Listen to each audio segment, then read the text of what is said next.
Episode 6 of Marc and Friends Podcast is featuring Jeff Stroop. Jeff's one of my really good buddies and a veteran of the Niagara comedy scene. He's got 20 plus years of experience on stage, and with those 20 years comes a lot of stories and it's some interesting angles and takes on things that have changed comedy in the way it's changed and grown since he's first taken the stage in the early 90s. So really interesting and really great conversation with a guy that was one of the first names, actually, that came to my head when I started this podcast. I knew Jeff would be a great guest. He's a really funny person and a really knowledgeable dude. So I was really happy to have him on. He's one in a million. If you've never seen him at a show, get out there, watch him. He's right in your face. You won't be disappointed. So enjoy the podcast, guys. This is episode 6. This is Jeff Stroop. He's the man. Enjoy. Boop a doop boop boop boop boop. Boop a doop boop boop bop bop. Boop a doop boop boop bop bop. It's time for Marc and Friends. It's time again. I just started right now. What's that? Oh, my keys. Yes. Welcome back. Thanks, man. Jeff Stroop, everybody. How you doing, Jeff? I'm all right. Just I'm good. Not like yeah. I'm Nothing amazing happened. Is what you're telling me. Yeah, basically, I'm on this side of the ground. Basically, yeah. I'm alive. I woke up this morning and I got out of bed. So yeah, I hate that when people say, like, just be happy you're alive. Yeah, man. It's like, well, that's you the gotta only be happy way. You're alive. But will you even know when you're dead? No, you won't. Exactly. But still, when it's still good to wake up. Yeah, it's true, man. Somebody probably didn't wake up today. Lots. And I bet you. I bet you they're for a fact. Bet you they're pissed. Yeah, they're not. If they could be, they would be. Right? If I woke up one morning and I wasn't, you weren't there, and I was dead, I wouldn't be happy. I'd be like, shit. But I didn't know. What do? You go to bed at night and you don't wake up the next morning. You're like, fuck, did I leave the oven gone? Yeah, this is when my house burnt down. You're like, you find out, you're a ghost or whatever, and you're like, what did I do wrong? What did I do wrong? Did I go to bed? Did I let the cat back in? The cat's now, the cat's out there wandering. The karma killed you from letting it's not my fault for not letting the cat in. It's then the karma of the world murdered Jeff. Are my car windows up? There you it's go. Pouring rain out. No, yeah, these are dead people problems. These are concerns that dead people. Yeah, like, did I leave my top down? Am I convertible? Like, imagine you could be dead. Yeah, and you could know what you had thoughts. Mm-hmm. Last night's dinner was really good. Yeah. Something, Or what if it was like, that was my last dinner? Yeah. All I had was a hot dog. Leftovers. Yeah, leftover craft dinner. Yeah.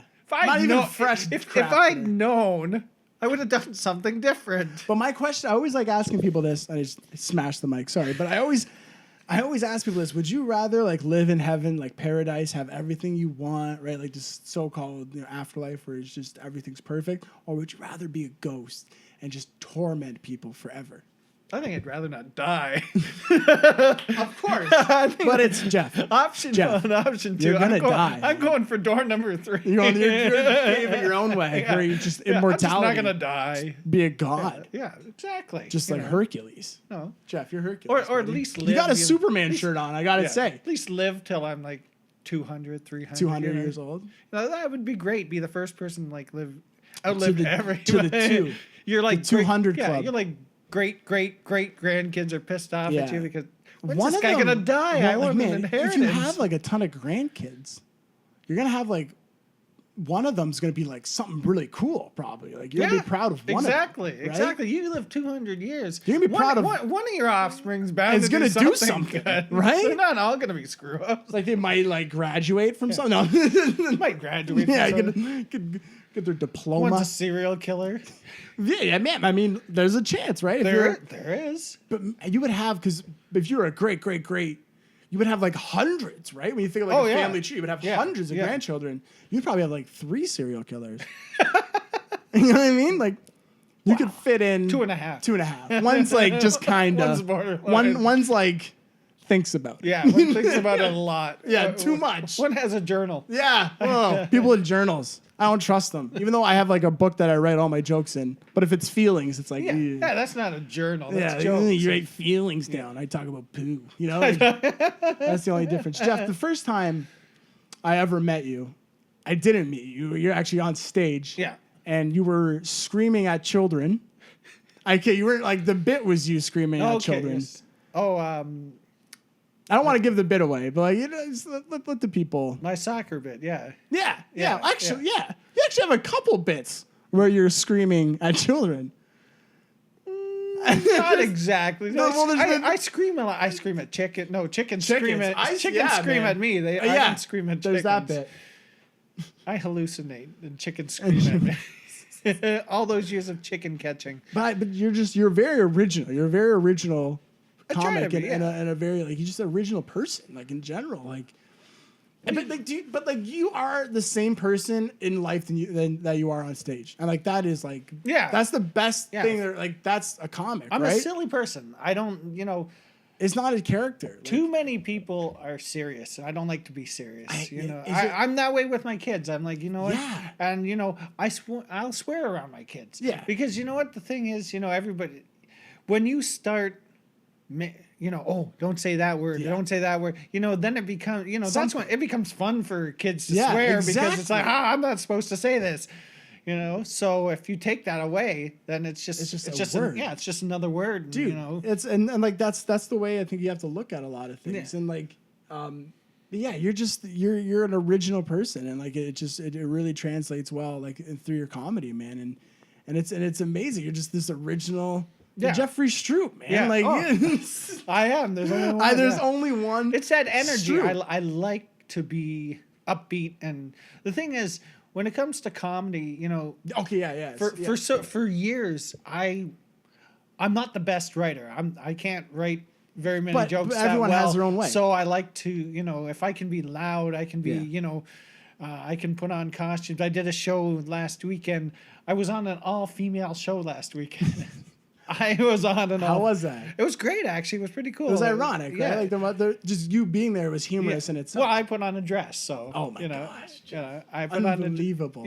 I heard there was going to be this all-female show. And they were looking for other people, so I posted a picture of myself in a dress, and then next thing I know, a couple days later, I'm getting, hey, do you want to be on the show? And I'm like, of course I want to be on the show. Now, did you wear that dress? Or I wore something different. I wore something new. I wore the dress that I picked out when I was on the Hits FM Bigs and Bar competition. Yes, you did do that. You did the mascot competition and you did pretty well in that, right? Yeah, I think there was 6 people in the contest. I was runner-up. I was second place. Well, that's 6 in the contest, let alone the amount of people that put their names in. That was incredible, fun. man. That was a lot of great exposure too. It was fun. It was a lot of fun, man. And you were kind of talking about earlier about people being really serious about stuff. And something that really bothers me with comedy is like people get really serious about comedy.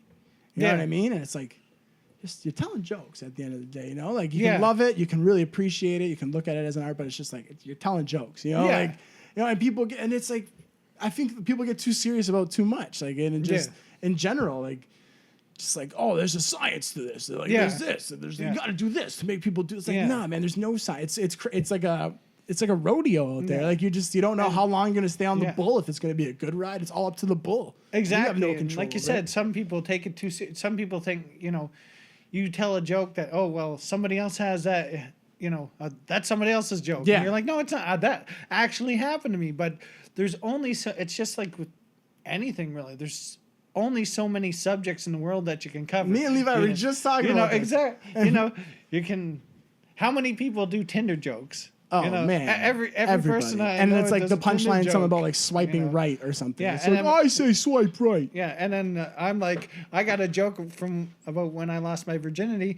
I met somebody. We didn't have internet when I lost my virginity. I had to use the telephone. It was a chat line. It was the same thing as Tinder, but a chat line. Yeah, where you could like hook up like lava life stuff. Something like that. Yeah, but just not as fancy. Yeah, you call people up and you call a service up and they, there's different people on there and you press 1 to talk or, instead of swiping right or swipe, pressing 1. It's pressing 1. Press 1, buddy. Or skip, press 3. But see, that's dangerous. That's a dangerous because I feel like I have like a really like, I can be like, hey, babe, how you doing?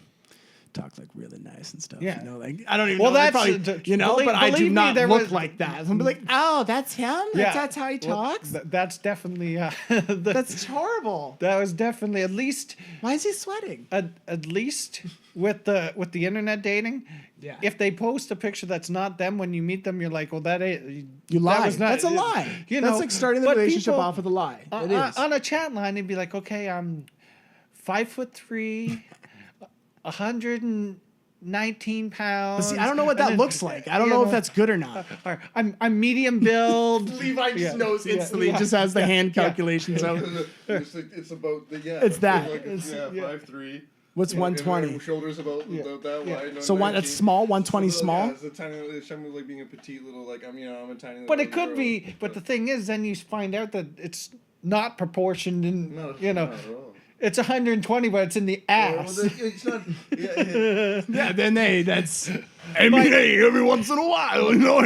My upper body is 2 pounds. My legs are a pound each. My ass is 120.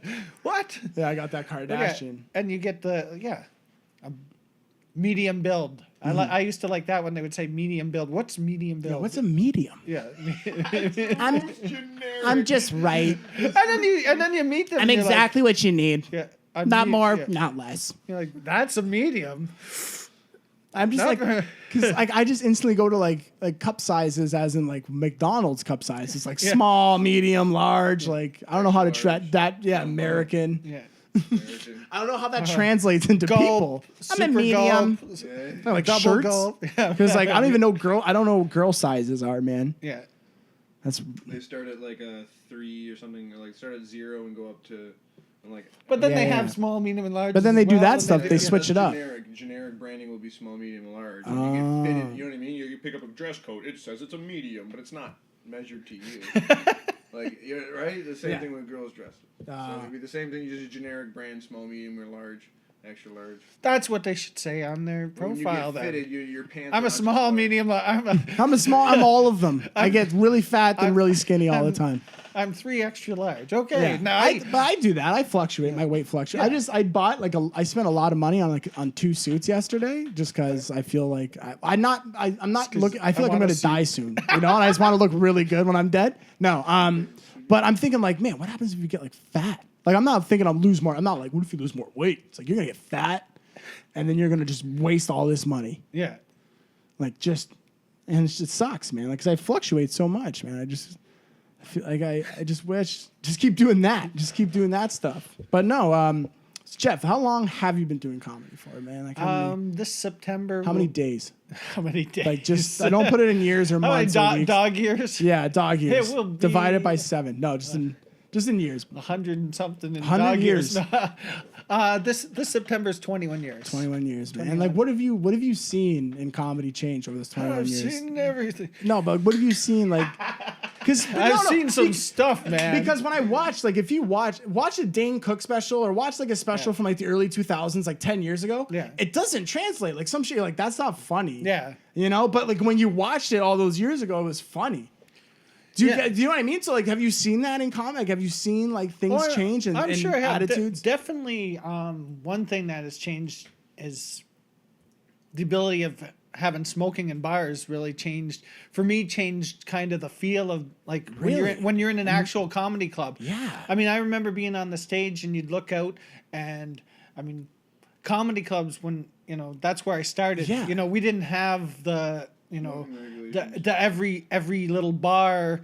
No one did that. Was doing. You had to do comedy at a club, at a amateur night in an actual comedy club, and they were.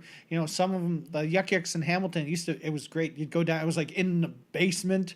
It was like no windows. When they turned the light out, they turned the light out. And if you went over your time, you didn't get a cell phone from the back of the room. There was a red light. There was an actual red light.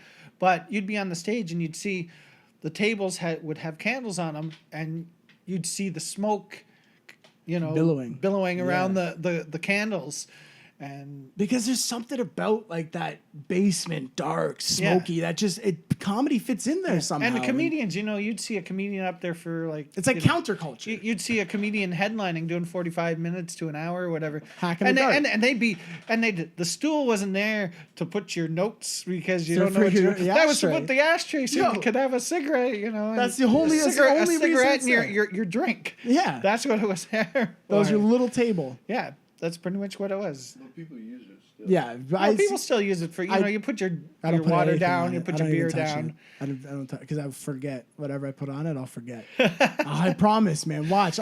Next time we do a show, I'll be like, I'm gonna put my water bottle. A lot of on people the stool. do that. Yeah, and then the host is like, "Oh, you forgot your water bottle, you freaking idiot! How dumb is this?" You know what I mean? Like.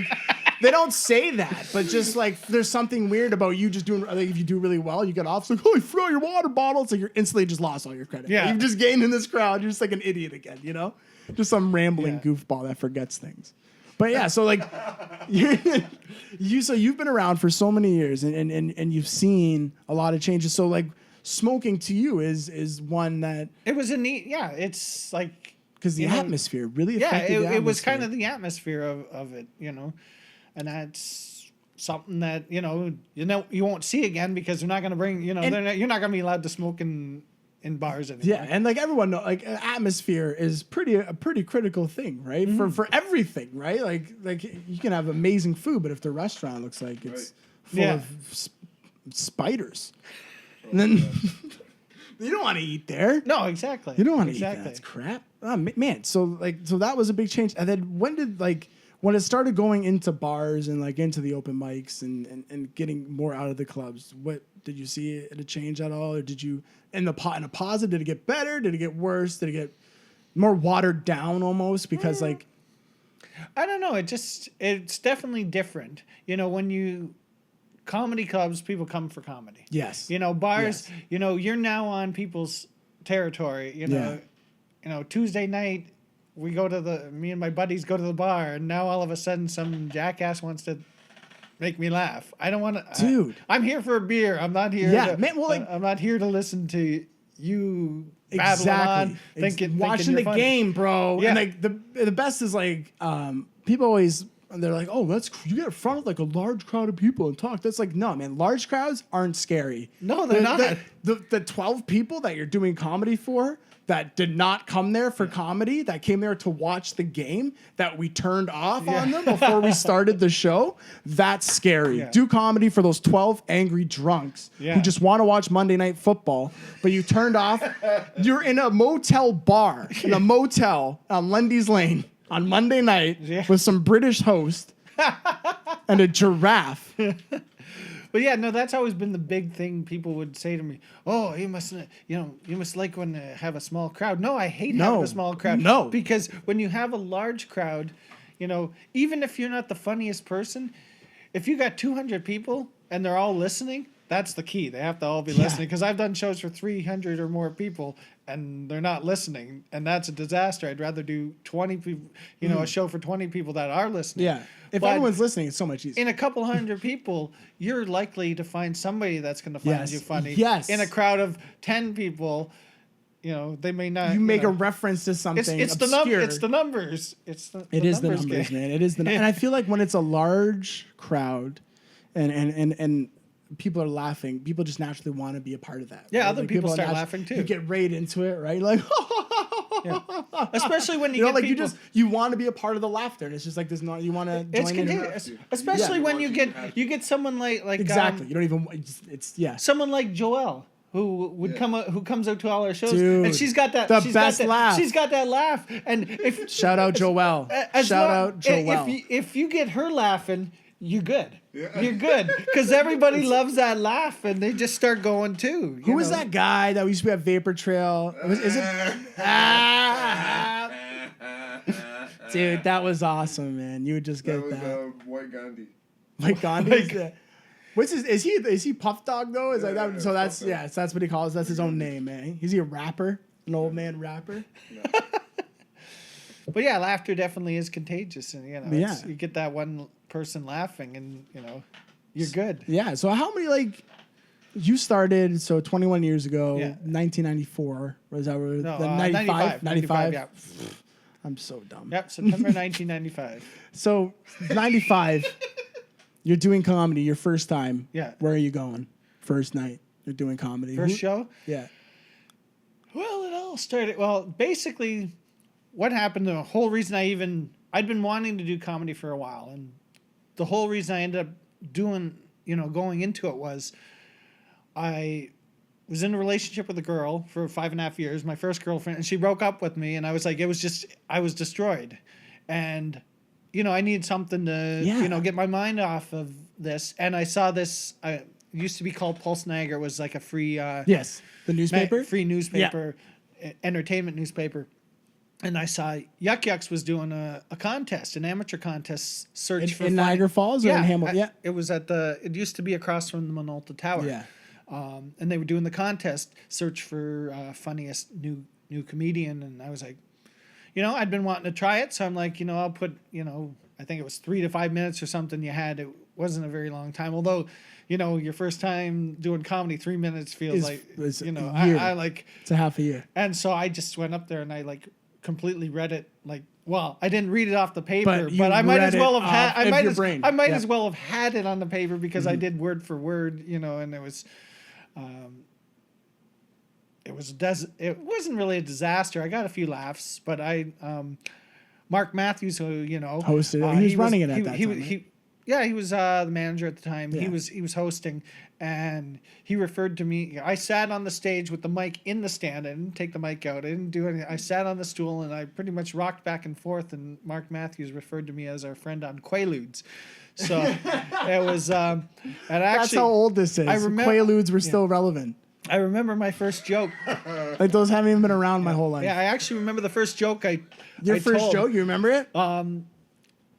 It came from, I had been talking to some friends about that I was doing the contest, and I said, I'm entering this comedy contest. It's search for funniest new comedian. And the one guy said, they're looking for the funniest nude comedian, and that basically turned into a joke. And I'm like, yeah, sure, you could win without even without even telling the joke, something like that. That was well. I think they're doing that, right? There's nude comedy. I think I've heard Henley's that. Done that. I've heard that. But just confirmed, I was there when Mikey and Henley did do comedy on a strip club stage, and then naked. Stripped. Yeah, and then stripped. Yeah. Yeah, he did strip comedy, Mikey Henley. Of course. Shout out Mike Henley. Another shout out. Of course, if anybody's gonna do nude comedy, but I've heard of shows where just the comics are naked and the whole crowd has clothes on. Yeah, that's insane. That's nuts. I'd like it the other way around. Yeah, that'd be like, hey, comedians with clothes on. Let's go around, get to know everybody here. Comedians have the clothes on.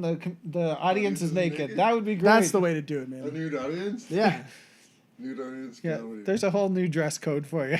That'd be so. So do you perform at Yuck Yucks in Niagara Falls multiple times, or? Yeah, that's pretty much where I started out. After that, I was almost a year before I did comedy again. They were doing they called it Sink or Swim Sundays, once a month or something. They had at the end of the month they had a open mic night, and I got on. And that time it was Donnie Coy hosted, and you know who Donnie Coy is? Yeah, I feel like he chirped me on Facebook one time. Yeah, Hamilton. Hamilton. He made fun of me for wearing shorts or something like that. Probably that. Donnie would do that. It was a hot room, man. The room was hot. I sweat a lot. I knew I was gonna sweat a lot. But so why do I have to wear pants? My calves are hilarious. My calves are. See, this guy's never seen my calves before. That's what. I have very funny calves, Donnie. Sorry, continue, Jeff. I'm sorry. So then, a couple months after that, and it was like the January or something of I think 97. Yeah. They had the amateur contest again, so I tried it out again, and Mark Matthews was hosting again. And afterwards, he said to me, you've only done this like 2 or 3 times. He said, actually, doing pretty good. Yeah. So then he said, we don't have a regular amateur night around here, but Hamilton does one. Hamilton has an every Wednesday night one. You should contact them and try to get on. And I started doing the Hamilton amateur nights. I was doing every other week, once a month, every other week sometimes. And that's where I met Brenda Lenny, Jason Rouse, all these different, all these different comedians. They were starting out at the same time, and they've done very well for themselves since then. Yeah, man. And pretty much since then, I just keep doing it, and then. Do you remember your first set? Like, did it have the Mars bar? You were talking about the Mars. No, bar? the Mars bar was probably that was around 97. That's 97, what 97. 97. It's almost 9 years old. I wrote bits when I was 10. I wrote some 97. It would be that performing in my 7 years old. Yeah, Mars bar. You wrote your first bit? Oh, in 97. That's 10. Yeah, that's 10. That's that's 20. 26. Yeah, long time ago. That joke's it still works at times. 16 years old. That's how old it is. Jeez, man. Yeah, it works. It has its times. It works. Man. You were telling that joke when I was just a little boy, and that's amazing. Yeah, man. Like I don't even have because there's something that comes with like doing comedy for so long and getting this comedy pedigree, and then like having that ability to pull things back from the past and just have this and library. Sometimes you tweak them a little bit to of course. And oh no, 100%. I'm saying that the fact that what was relevant then is still like Jerry Seinfeld does jokes that are like 25 years old. Because I can't set it up like there's this commercial, Yeah, I can. I set it up more like commercial from 20 years ago. So people go, okay, well, But that's funny. But man. and the people thing remember is, commercials. even if they don't know the commercial, it's still you can still get them with the joke because That's what I'm saying. It's get off on Mars. Oh, okay. People they start thinking, wow, what's this guy? Where's this guy's brain? This is 2016, Jeff. Man, that's what I'm saying. It's like it doesn't matter. It's the concept is yeah. It was funny then. It's funny now. Yeah. It doesn't matter. It's funny all between. It's just like everybody's got a closer or something. Is one of your faves.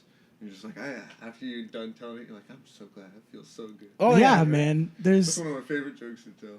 Dude, I love creating jokes. Yeah. I say that as in like I've never loved doing anything else as much in my life as like thinking of something funny, saying it and it's funny, but not only that, but watching it evolve and change into something different and like it's awesome, man. Like I can't build things, like I can't create things with my hands. That's draw a picture. I can't paint. That's what I do. I can just say stupid things. And like it becomes cool. Well, that's good. Some of those jokes, because it's hard to give up too. Like, I have some of those jokes I haven't. Some of those jokes I haven't told for a while. Unless I get I do more than a 10-minute set or something. I get to but I like to some of the newer jokes I've done. Written over the past couple of years or so. I've really, you watch develop like the. You were talking about the yelling at kids and stuff. Yeah. I love any time I get to yell on stage. I love it. I love it because I love like the lockdown joke. Yes, that was the one I was talking about. The set I wasn't even thinking about. Oh yeah, that is yelling at kids. I didn't even think that was yelling at. I didn't even think that was yelling at kids. I didn't even think that was yelling at kids, and then I'm like, oh wait, it's yelling at kids. Yeah, it's definitely. It's indirectly yelling at kids. It's a recorded voice yelling at kids, basically. It's not you. It's a character. Yeah. But in your soccer joke, it's you. Yeah, in the soccer joke, it's actually legit. Yeah, it's me. Yelling at a real child, at a 4-year-old kid, and then ripping your kid off. Yeah. Oh my god, that part, man, that callback, and that, you know what I mean? Like how angry you have to be. Like how angry do you have to be at someone? And then you like develop this anti-nemesis, knock them down, and like get vengeance back. Like, that frustration from you. Because especially earlier on, like you said, I could never see myself being that mad that I would do something like that. Now I'm doing it to I'm ripping a child. A child. On a breakaway, guys. She's accomplishing something. If there's anybody you're gonna get that mad at, it probably is gonna be a kid. Man, kids do piss people off. Their parents. How mad are moms when their kids are misbehaving? So mad, and they're mad at the world. It's like there's one thing to be mad at, and it's in your arms. Be nice to me. Like, I'm not your kid. I'm not yelling. The monster that's yelling is in your arms right now. Yell at that thing. But man, have you like? I feel like I've talked about this a couple of times with a couple different guests because it's something that kind of bothers me. Have you noticed people are getting like sensitive, like really sensitive? Like people are kind of. Have you noticed that at all? What about jokes? About certain jokes? Yeah, and about like you can't say that. Not allowed to say that because I said so. Like people do that. I don't know. Sometimes I get certain people, I guess, but it's I don't know. You don't see that at all. You think it's I don't. I mean, I'm sure it does, but I don't really. I haven't really noticed it too much. Yeah, but, just ripping tits off and stuff. Yeah, just ripping tits out. I try not to. Myself, I try not to do jokes that are gonna.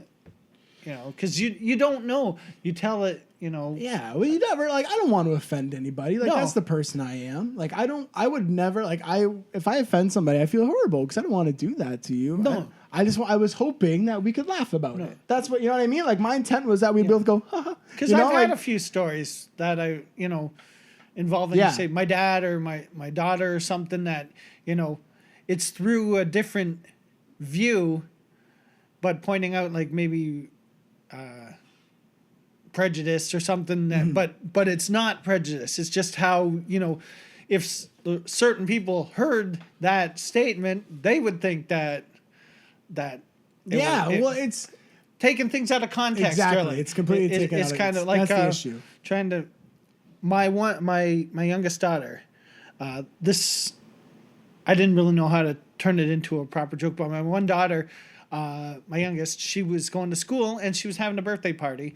And she invited 5 or 6 kids to her party. And then she decided she didn't want to invite one boy to her party because he was mean to her. And, of course, man, because they're mean as hell.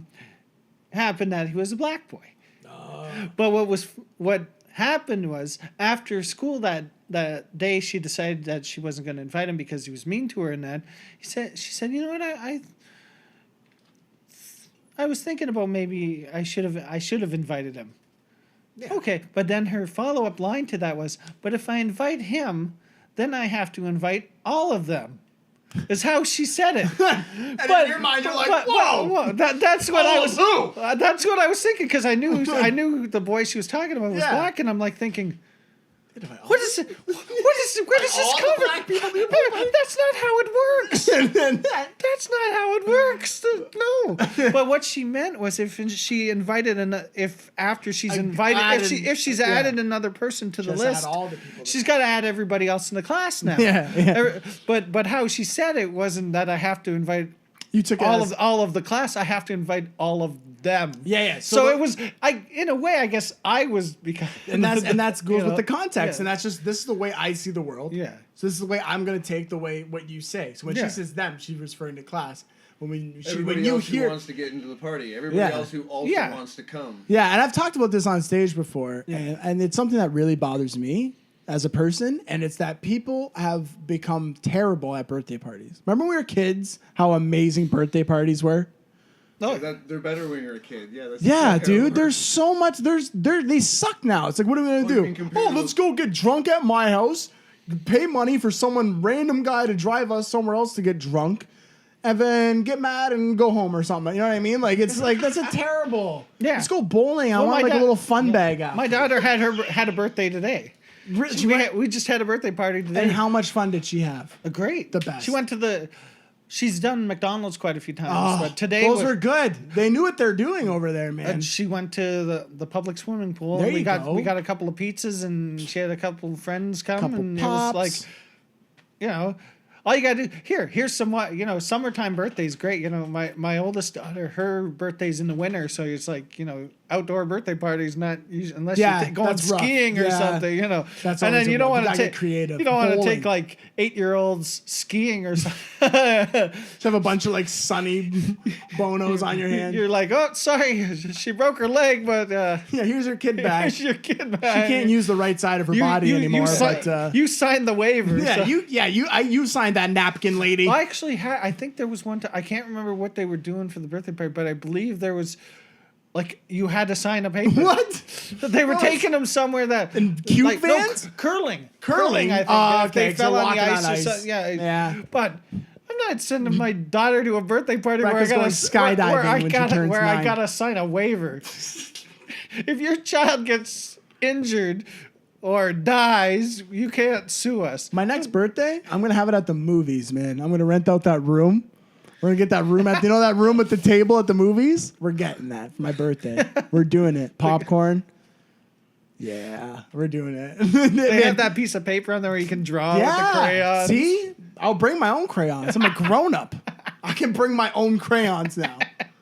That's the things you get when you grow up. You get to get your own crayons. Man, do you think they would discriminate? Think they would not allow me? And I could be like, that's ageism. Yeah, exactly. PC, please. Do you think they would let me do it or no? I don't know. You don't know? But that would be great to You find. have to pay adult price. We're not giving It's so much more expensive. Yeah. It's the most expensive birthday ever. If it's in like the AVX one. Yeah. They bring you dinner. I love how they just like create like these like these terms and they charge you more. It's like, yeah, it's Ultra HD AVX Cineplex sound, crystal clear definition. It's $300 for a ticket. But your seat's 3 inches bigger and it's a leather and it swings back and forth. And you get these glasses. Yeah, you get glasses. That you're supposed to give back. When You remember I like paid an extra $3 for 3D. I'm fucking taking the glasses home with me. People pay money to get glasses out of their lives. And you're at the movies, I'm paying more money to put glasses on my face. It doesn't make sense. Why am I paying more to wear glasses? Yeah. And people get laser eye surgery so they don't have to wear them And then you want anymore. me to give them back. Yeah. Recycle them. No.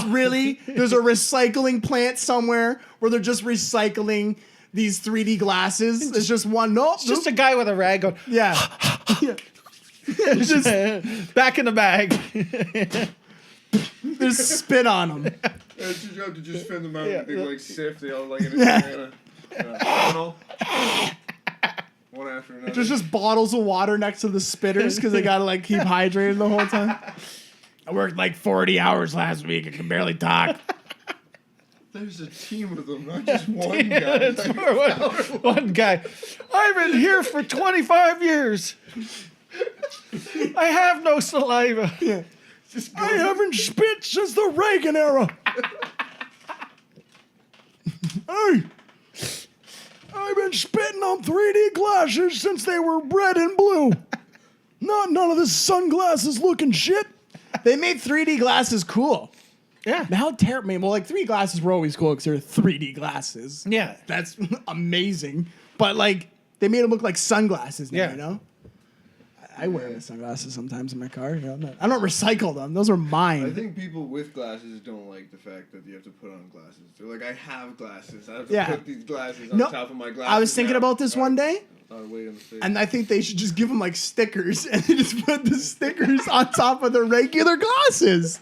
That could be a thing, right? What if when you get prescription glasses, there's already the 3D part in your prescription glasses. It's not the movie theater's fault. It's the glasses manufacturers. It's on them. So everywhere you turn, all of a sudden, something's in 3D. You're like, holy, what? Everything's in 3D. Oh, you're talking about, yeah, it's like when you get like the Maui gym. It's like, look at the picture of the parrot. You ever buy those sunglasses? Like they're polarized. Like the thing turns a different color. I don't buy expensive sunglasses, man. I forget things like water bottles on stages. You know, like it's Jeff. We were talking about jokes that we retire and that we put behind us, and there is one joke that you have retired, and Levi actually hosted the last show, I believe. This joke. Yes. Oh wait, no, you did this joke at David Green's roast. Did you? No, I did it. I brought it back for one last appearance at the Vapor. At Ben Whip's going away. Going away. That's what it was. It wasn't the roast. It was Ben Whip's going away. Yeah. And that, of course, that's the last time though. It was because, like I said, I retired it, but it was an amazing. Good friend of mine was moving away, and I'm like, I'll do bringing this it back up like one more time. Yeah. Yeah, it's like an artist that retires their song, but it's like, listen, a good friend of our buddy's dad and I, so we're It's not like Motley Crue go on tour. Yeah, it's the final tour. No, that was it. It was a one time only. It's like come on to retirement for one last show. And would you like to tell people exactly what the bit is? Oh, I'll tell people. I put a condom on my head. There's no beating around the bush. It's not, well, you see, I do a little There's talking. Nothing intellectual about it. I take a condom out of my pocket. Isn't there kind of a story around it though? How it started, or no? Do you just pull out the condom and put it on your head? I thought you talked, you did something. About how it got you in trouble. I do have a story of how I got in trouble, but and that's what he does as he takes it out and stretches it. And sometimes, Levi, man, shout out. That's why we kept you around, buddy. Sometimes, a lot of times, other times I'll just say I'm going to put a condom on my head. Yeah. I'll can I get drum roll or this and that, and just it's honestly got me got somebody else in trouble. My used condom got somebody else in trouble. Imagine that. Yeah. That doesn't happen ever. Yeah. Anyways, it was I don't know how many years ago. It was 2003 actually, I believe it was. I was helping a friend build a house, and I went to my car, to get something from my car, and I noticed my wife had called. So I picked up my cell phone, I called my wife, and I'm like, "What's up?" And she's like, "Oh, the manager of the comedy club wants you to call him." And as a naive comedian, when you find out a comedy club manager, I got a weekend. Exactly, I got a weekend. I'm gonna get paid. I'm making $60. Yeah, exactly. Yay! I'm gonna. Next week I'm headlining. Yeah. This is in a movie next summer. No, that's it. So I call, and the manager answers, and he's like, "Hey Jeff, how's it going?" I'm like, "Oh, fine." He's like, "The condoms you put over your head, what color's the wrapper that they're in?" I'm like, "Oh, it's red. Lifestyles." There, just plug for Lifestyles. Yeah, shout out Lifestyles. Lifestyles. If you ever need it, to keep count so far, that shout out Joel, shout out Mike Henley, and shout out Lifestyle Condoms. Those are our 3 shout outs. Continue, Jeff. Yeah, I'm looking for an advertisement. Yeah, get those. Man, you gotta get those endorsements. Hey, right? I might bring back the condom bit if Lifestyles. Hey, Lifestyles comes aboard, Yeah, I'll tweet this at him. I'll tweet this podcast. So you get art from Joel. You get free protection from Lifestyles, and you get a fitness pass. Yeah, Mike Henley to just scream at you while you do push-ups. Yeah. All right, how do you combine all of those? There you go, buddy. Mike Henley's going to train you while you got free condoms on. And Joel will write you funny stories. So anyways, where were we? Oh yeah, I was talking to the manager. Yeah. And so he's like, "Okay, well, after shows I like to clean up around the stage, and I must have put your wrapper in my pocket." I'm like, okay. Yeah, just like I pick up garbage and I put it in my pocket. Yeah, that's good. Yeah, transport. Use sandwich, transport. Put it in my pocket. Well, my girlfriend did the laundry today, and she found the condom wrapper. Ooh. Yeah. So I'm like, "Oh, you're fucked." That's what I'm thinking. I'm like, "Well, shit, I'm sorry, but you're a dirty bastard anyways. You probably..." Yeah, like what? He was a sleazy guy. So what if, like... So I thought... It could have still been his. Yeah, because by that time, I knew this manager was kind of a... He wasn't... There's a couple of them. Most respectable guy. In comedy, Jeff... So anyways, come on, man. So he's like, "Would you mind calling my girlfriend and explaining to her that you're a comedian and the condom wrapper she found in my pocket wasn't mine and it was yours?" Like, okay, this doesn't sound weird at all. And like I said earlier, I'm a naive comedian. I do a comedy club manager a favor. Weekend, here we go. I'm headlining next week.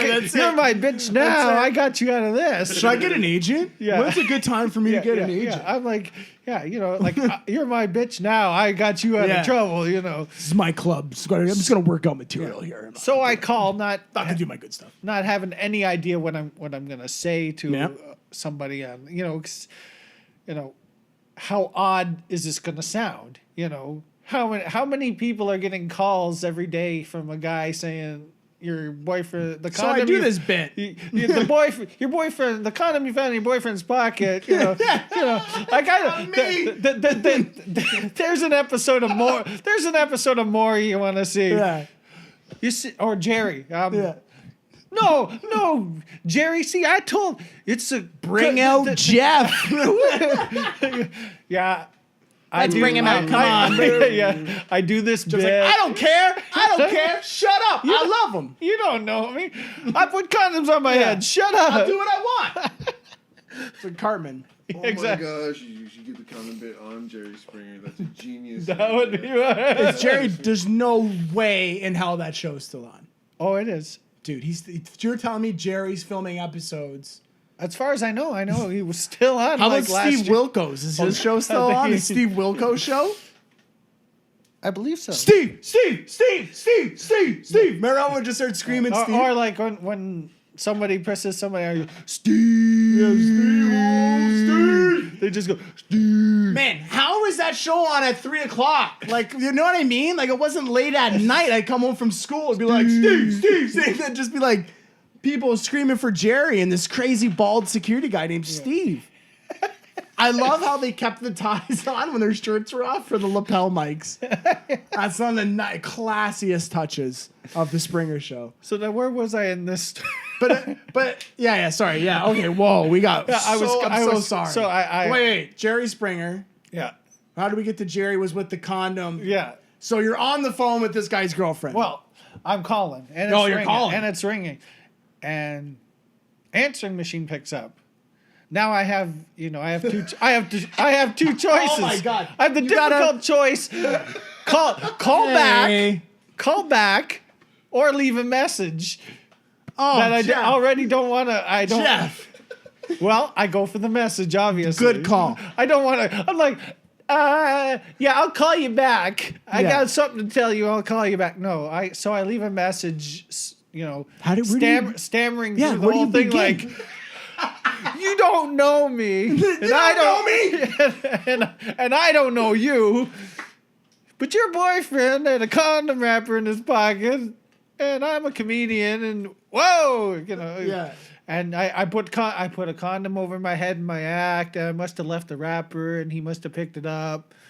So pretty much after that, I started making sure it was a little while after that. I started making sure I put the wrap, because rappers get people in trouble. Yeah, because actually that isn't the only time. I got staff at what was the Renaissance Fallview Hotel. I got staff. Shout out Renaissance Fallview Hotel. I got staff there in trouble because I did the condom bit and at a hotel. Yeah, we had a comedy club. There was a comedy I know, club. Man. I'm talking. But and I would unroll the condom back over my head, and when it got to the top of my head, it would just go flying in the air. And I didn't think nothing of it, and I left it around. Well, apparently the hotel manager found it and thought the staff were up to no good. Oh, there was some overtime going. People weren't. People were punching the wrong clock, if you know what I'm saying. So that's when I started going, you know what, maybe, I might get murdered because some people got divorced because of my condom. Yeah, so I'm like, you ruined my relationship. Yeah, gun out front of your house. Yeah, right. Some guy what kind of idiot puts a condom on his head? Let's see this guy. Yeah. Show me. Yeah, show me. Yeah, it shows the picture. That guy puts a condom on his head. That guy probably can't even tie his shoes. Come on. So, I'm interested. Like, it's lifestyles. Yes, it was lifestyle. It was just regular lifestyle. Yes, just a regular. Not lifestyle. even like a Magnum. No, lifestyle. America size. The ones you can get. Actually, it was because at the time my wife would occasionally go to the pregnancy center, And they would give you free. That's where you got the free condoms. Yeah. And that's what the free condoms were lifestyles. Oh, man. So shout out Lifestyles. shout out pregnancy clinic. Yeah, shout out to the Niagara Falls Pregnancy Clinic. Actually, the Welland. Oh, sorry, Welland. Wow. Yes. You dropped the ball on that one, Mark. A whole new avenue of the podcast has opened up. Welland. A whole new avenue. Welland your whole life, Jeff? I was born in the Welland Hospital. I was raised in Arizona. No, I was raised in St. Anne's. St. Anne's. Which is out by in between Smithville and Fun Hill. Okay, yeah. Small little. My address was St. Anne's. My phone number was a Wellandport phone number, and my elementary school was in Bismarck. So you were just it was like region. It was all like you were everywhere. I didn't know where I was from. I don't know where I was from. It was West Lincoln, basically. West Lincoln. Yeah, the West Lincoln. And then you spent a lot of your years in Welland. Yeah. When I moved out, I moved into Welland. And Welland, of course, for people that don't know, is a butt of every joke around here. For some It reason, is, man, I got nothing against I Welland, lived a bro. year. I did live a year in Thorold South, so woo. Was and Welland's an upgrade from? No, actually, Thorold South's probably an upgrade. Really? You know, a lot of people make fun of Thorold. People would make fun of Thorold, but I'd always be like, no, I'm Thorold South. Yeah. What's funny though is Thorold South is kind of considered the classier part of Thorold. Yeah. But where's the Thorold Detention Center? Thorold South. In Thorold South. So now, The classy side of Thorold has the prison. Yeah, right. Hey, man. Hopefully they look around and go, I could do something with myself. All the people in the prison happen to be from Thorold, though. And throughout these lands, and Welland. Man. Throughout, man. I hung out with some shady kids when I was younger. They and were not, from Welland. Well, not just because I love characters, man. I love hanging around characters, like people that are really different. And I love going on like the NRP police blotter and being like, oh, look, that's what he's up to these days. Oh, that's the career he chose. I know that guy. Yeah. Makes sense. Armed robbery. Doesn't surprise me. You know what? He always had really strong arms. Yeah. Thinking about armed robbery, I can see. He had big arms. Yeah. He's robbing stuff with his arms. Isn't every robbery armed robbery? Yeah. Like you're using your arms? Oh, geez. I mean, what's the deal with armed robbery? Aren't you always using your arms? Why isn't there any legged robbery? Come on. What's that mean? Legs. What's the deal with legs? But I know what you see people. Wow, that's what he's been doing. Oh, beat his wife. I can see it. I know that. He's hitting people all the time. He's always punching me for no reason.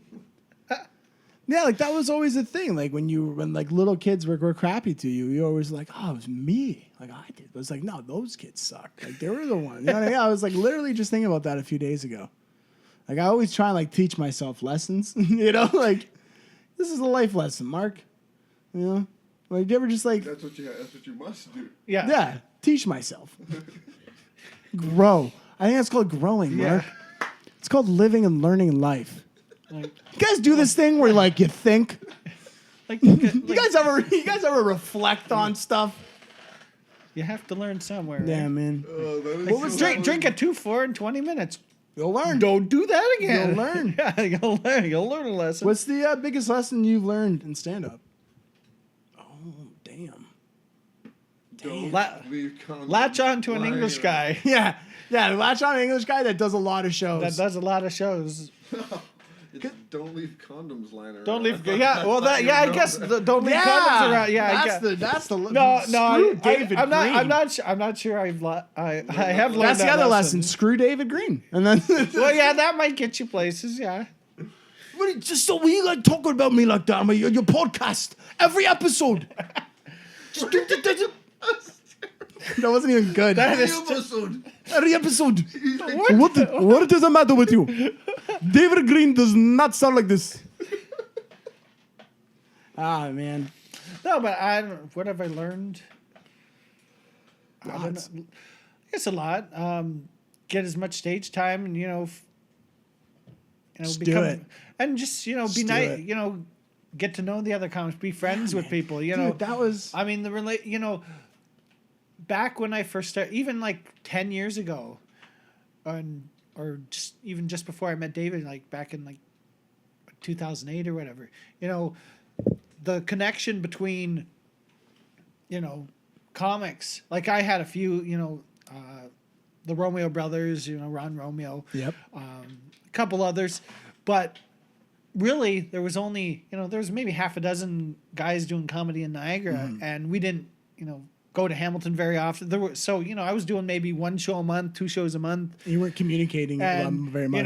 Now that, people like David is, he started going to Hamilton, Toronto, different places, and then bringing those guys down here. And then now you've got a network of, now this guy, and then you got guys in Hamilton. There's the crews. You got guys in Hamilton, Brantford, like Patrick and guys that are running shows up there, and Mace and Brandon and all those guys. And then you've got the London guys, and you've got Jason Allen. Jason Allen. One of the funniest human beings I've ever met in my life. You've got Matt Ferguson in London. You've got guys like Wally from, the Brantford. Wally's amazing. Brantford's got a really good scene there too, dude. And then Toronto. And, there was a time, it was always, the Toronto guys are all, stuck up. And, Toronto. They were all like, it was always, but any guys I've met from Toronto, everybody's pretty decent. Oh, yeah, but it's just like, there's great comedians everywhere. There's good comedians that just never moved to downtown Toronto. Yeah, people just like to say, they just think of,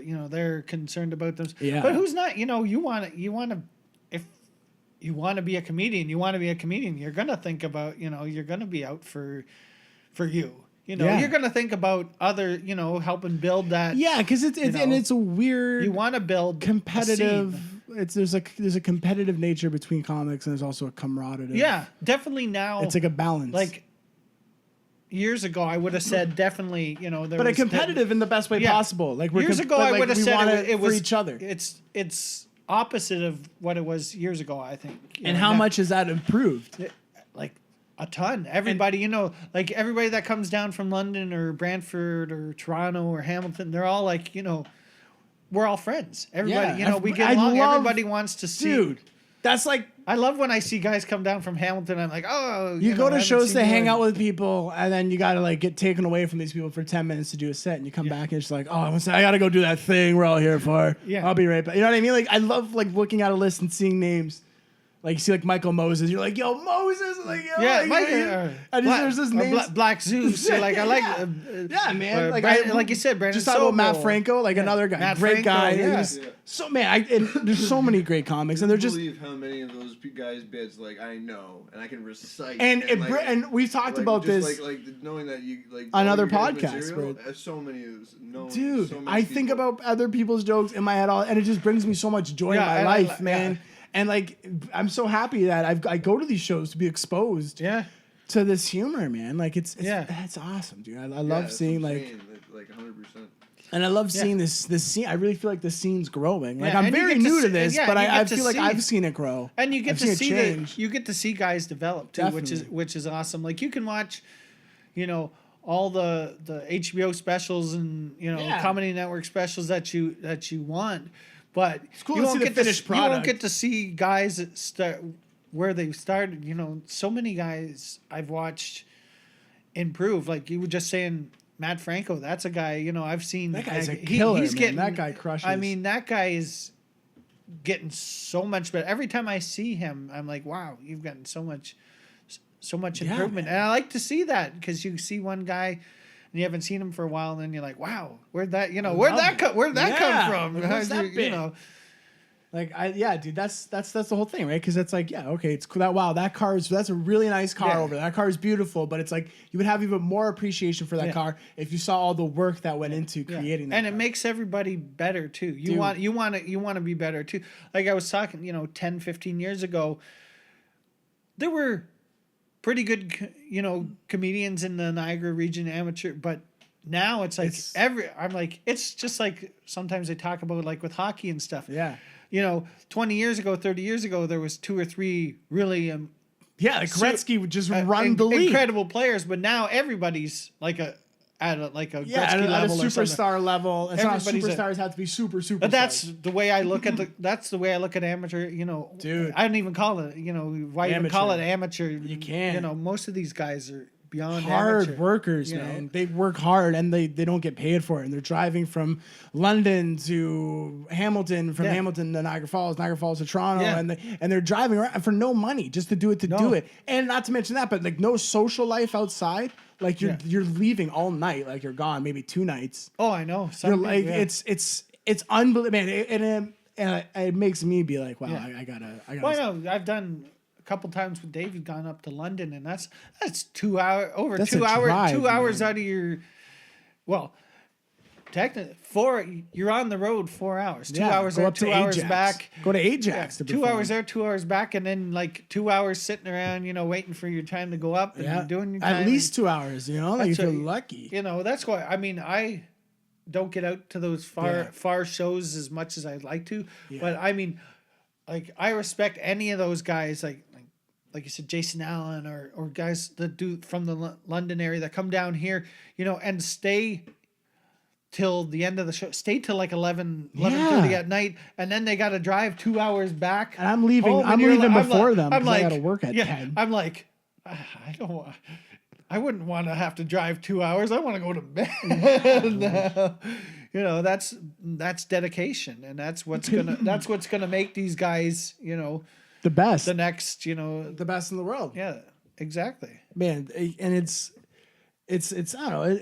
I always thought like comedy is like one of these weird things where it's not a popular thing for people to want to do, you know what I mean? Yeah. Like when you're kids, I knew I wanted to be a comedian. Vader's for joining the podcast. I know I wanted to be a comedian at a very young age, and I loved writing bits at a young age.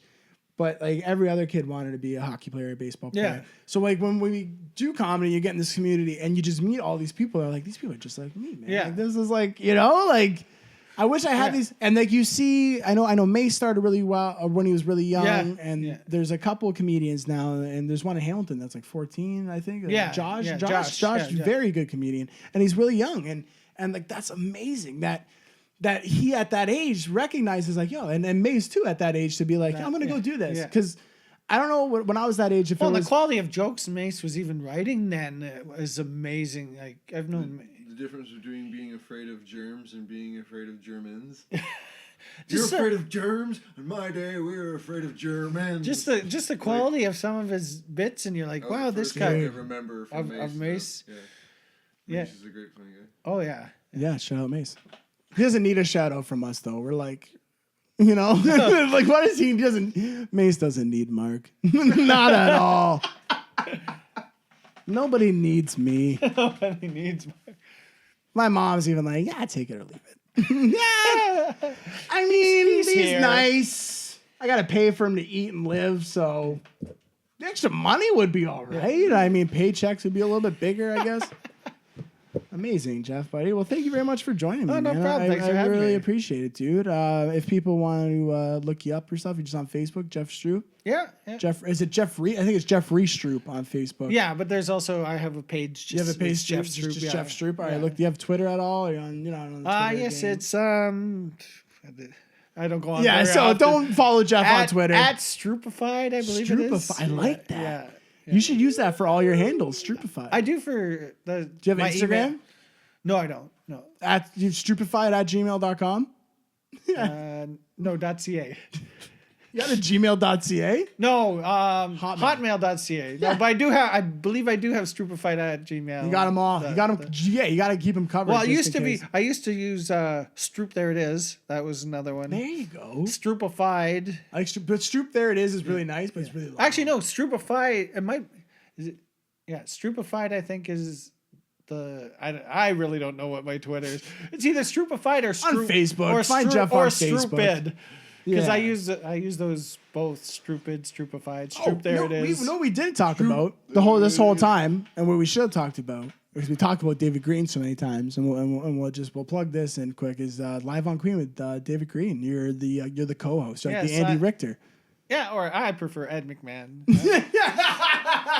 Of course you do. Of course you prefer Ed McMahon. Yes. Nobody wants to be Andy Richter. Nobody wants to. I'm Andy Richter. That's nobody needs Andy. Nobody needs Mark. Well, I'm old, so I more remember. Yeah, Ed see, McMahon. that's the difference. See, and plus, Would you rather be Andy Richter or Ed McMahon? I think more people would like you if you were Ed McMahon because you might show up at their door with a check for. Yeah, and your name's not Andy. And your name's not Andy. People don't like people with the name Andy. Sorry to shout out to everyone named Andy. Yeah, I think a check from Publishers Clearinghouse might make people a little happier than here's Andy Richter. You're dating yourself here, Jeff. Here's Andy Richter showing up at my door. No, yeah. I like Ed McMahon with the. We're big, on Arrested Development. What are you doing here? With the big check. But yes, I am his co-host on Live on Queen with David Green. Amazing. Which is the first we film the first Monday of each month. And honestly, guys, if you're listening to this and you live in Niagara, you live in the Niagara region, please go out to Taps and see a live filming on Live on Queen with David Green, because it's a great place to get a beer and get some food and just have Monday nights they have $10 for a pint and a burger. Are you kidding me? It's $10 for a pint and a burger. And a burger. And they're damn good burgers. And they're good, man. The food there's good. Yeah. I'm not just pumping their tires. Live on Green with David Green. That's me. Sorry. Live on Queen with David. Yes, Green? yes. But and the next one is I don't know when this is coming out, but July 4th is the next one we're filming. And God bless America. And then God bless America. And then the episode is dedicated to America, right? It may be. And then it goes on YouTube the following Monday. Yeah, so if you follow David or Jeff on Facebook, you can. You'll see. I'm always posting stuff. I was on the second episode. Yeah, I was on episode. That was fun. Yeah. We did a golfing video. And oh, dude, that was fun. That's the best part about being on the show. You appeared in another one of our videos as well as Levi was. Levi was on the show as well. Oh, yes, he was. He was two of us have been on the show. Yeah, and he was. You guys were both in their Christmas video.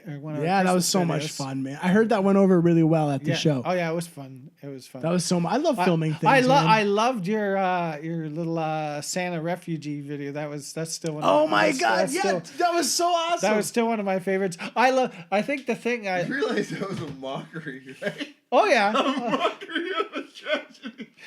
Oh yeah, but I love. I gotta say, well, both of you, but I love doing videos with you, Mark, because I think we bounce off each other. We do, man. We have a good fun. Like when we were doing the Santa bit, and you were doing your little refugee sort of thing, and I'm just sitting there. My 17-year-old daughter, her favorite thing is you're talking away, and I'm like looking in my Santa bag, and I'm like candy cane, and you're like you don't even miss a beat. You're like.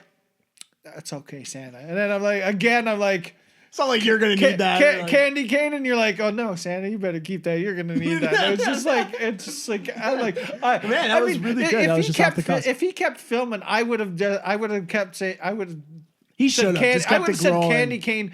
I would have said candy cane until you broke. Yeah, I would have been like candy cane. Yeah, eventually you would have been like, okay, no, candy cane. That's what I was going for, but he stopped. But who knows? We could have still been there. Go candy cane. They would have been taking that sled away, and we're still candy cane. Dude, talking about how much the scene has changed. There's a talk show. We got a talk show, man. And to let everybody know, August 1st, we're having our grand finale. We're actually Seneca. At the Seneca Theater, the Seneca Queen Theater. Shout out Seneca Queen Theater on Queen Street. Yeah, we're doing one. It's going to be our final episode. We've decided that we're moving on. Really, bigger and better things. Hopefully, man. We got other things. Some things are on. There's some things. Some things are lined up. Should be brewing some things are brewing. Just watch out, guys. Big news coming in the fall and stuff. There may be some other things coming. No, not gonna get too much into that. No, legal purposes. No, for legal purposes, yeah. But, contracts and stuff. But anyways, August 1st. Tickets are available if you contact David Green or myself. Yeah. Even I'm sure if you contact Mark, he can put in contact with us. $15. All the money's going to the Humane Society. I love it, man. We've got the Monsters of Schlock are coming back. Wow. They were quite a hit on our Halloween episode, our October episode. They I'm excited to see what they've got in store this time. Dude. You know, hopefully, maybe they'll get David to snap some more mouse traps on their tongues. But see, this is the stuff I'm talking about. You guys, our community guest is you're at home watching Netflix, and there's somebody down the street from your house snapping mouse traps on their face, and you're like, "Should I watch another episode of the Mindy Project?" It's like, what are you doing? What else are you going to do on the Civic? Why aren't you watching this? Yeah. What else are you going to do on the Civic holiday? Come on out to the Seneca. Yeah, like spend the whole day with your family. Do all that boring bring barbecue your family. stuff. Bring your family. Nah. I mean, you could bring. No one likes their family. No one likes their family. No one wants to bring them. Bring your kids. Everybody just go by yourself and just be enjoying the fact that you're alone. We also have. I love being alone. We have a theater group. They're our community guest, Suitcase and Point. Nice. I'm excited to see them. And who else we got? Our comedian is that Canadian guy, Glenn Foster. And then that's one of my all-time comedian idols, man. All-time, bro. That guy's a stud. Anybody listening, anybody happens to be in a band, we've got a little contest going on.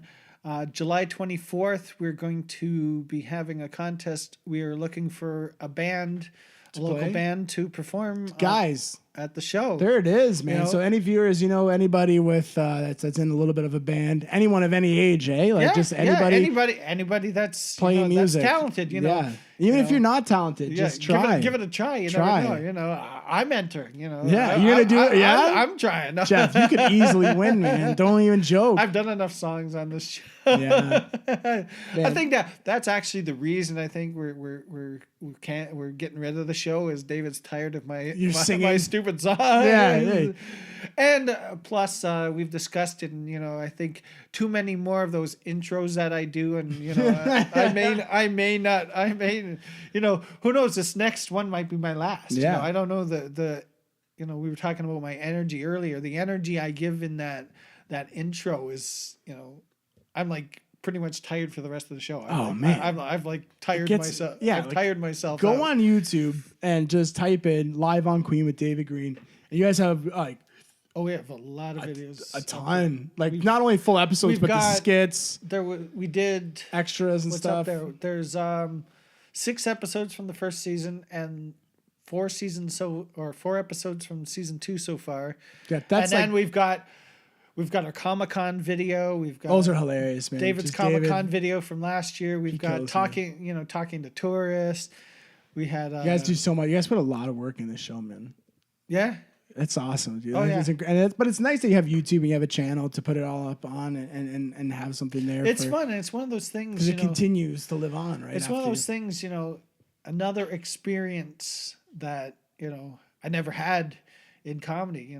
I can say I was part of a talk show, whether it was a big talk show or not. Dude, it was, man. Don't even sell yourself short. I got to have press passes to Comic-Con. Right? It's pretty cool to say no one else has that I'm allowed stuff, to have man. I'm allowed to have a media pass. I can't just call up and say I want a media pass because I'm a stand-up comic. Yeah.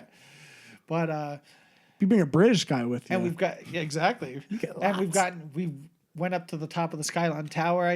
I've lived in Niagara all my life, and I've never been to the top of the Skyline Tower. Yeah, it's weird. We live in Niagara our whole lives, and we never do the tour stuff. Yeah, and that's what I'm going to miss about the show is that these cool things I've gotten to do with David.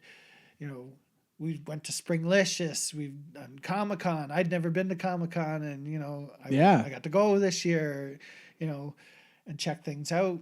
But it's just there's and it's newer really, and better things. Yeah, man. and the cool thing about this show is that it was always to showcase Niagara, and that's what you and David. Every video we do, whether it's chasing after fang paws in the gorge or going up to the top of Skyline Tower, it's always something in the Niagara region that we're you and David put a lot of time and effort. Especially into David. David does, and David puts in more money than anybody realizes of his own money.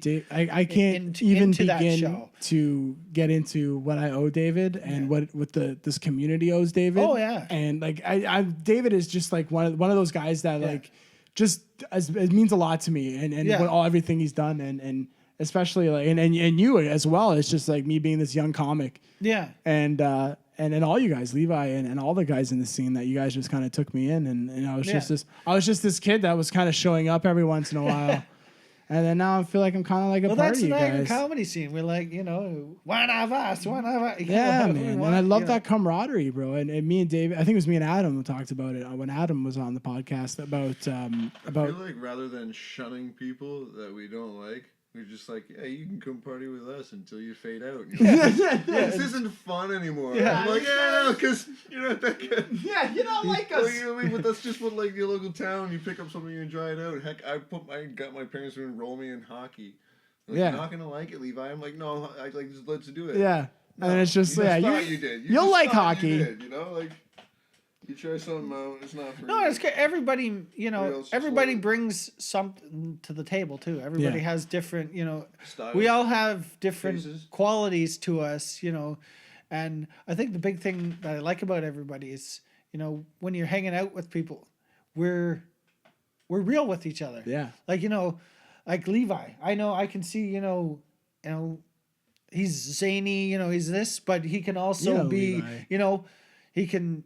if he wants to have a serious conversation, deep. he'll talk. We all do. We talk deep. Man. We get like funny conversations, but like we explore shit. Yeah, we can definitely. That's what I like, and I love. I love hanging out with David. David's the best guy to hang out with because people don't realize that. He always talks in puns, pretty much. For one, 90% of the time, his brain. You gotta be on when you're with him, man. You think he's always wearing a suit and stuff like that, but he can take it to a dirty side. Yeah, and stuff too. He can get. Laxed, you're like, eh? why? That's what makes it so funny. I love when he'll say something out of the blue. I don't. The drive-by puns, I call them. And you're like. He just walks by you. He has like bread in his hand. He's like, sliced bread. Or like, I don't even know. I can't even do a pun, man. You're like, I'm so illiterate with puns. You had to pick up the salt shaker and a knife and like assault with a deadly weapon. Right? Yeah, it's stuff like that. Like, oh, they're gonna assault you, and like you'll like. He was telling me one night I was out with he had a plate, and he took a plate and he put a piece of corn on it and squirted some mustard on it, and there was a knife. Colonel Mustard in the kitchen with a knife or something. He said he did. He's an artist. Stop it. But not only that, like not only is he a great comedian, he puts a lot of time into showcasing. Oh yeah, the talent, definitely. And like thankless time. Yeah, it's just like he invested all this time.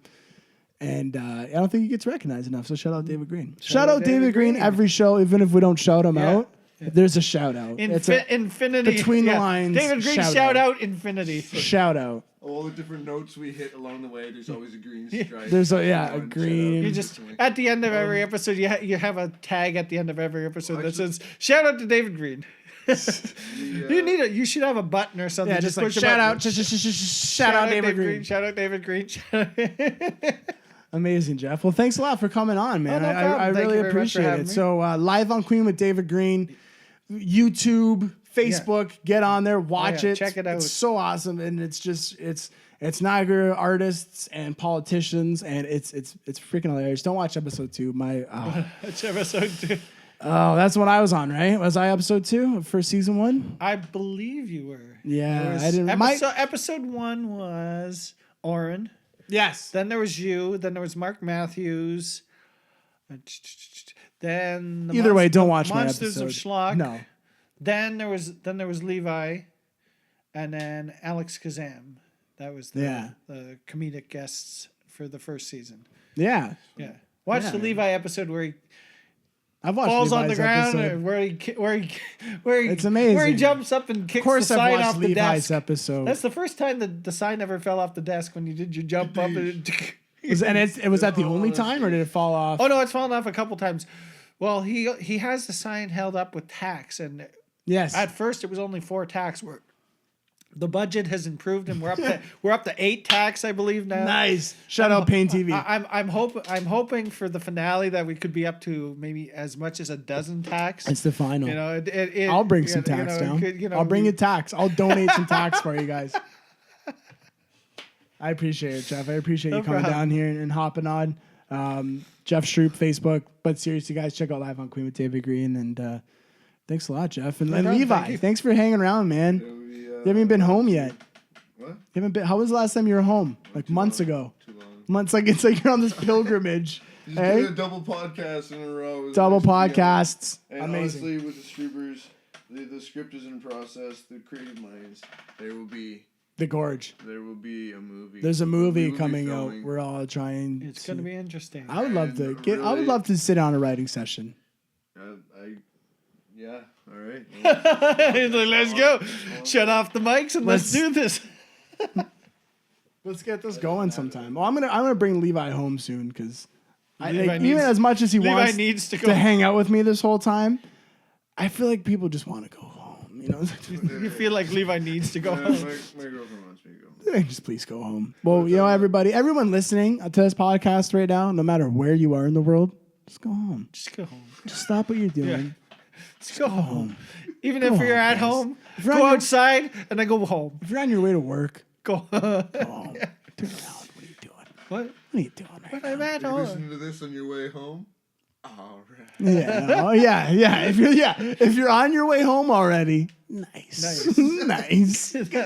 Way to stay ahead of the curve there. Awesome. Jeff, thanks a lot, buddy. No problem. It's been another episode of Marc and Friends Podcast. Take care, comb your hair. Until the next time we meet, keep your shoes on your feet.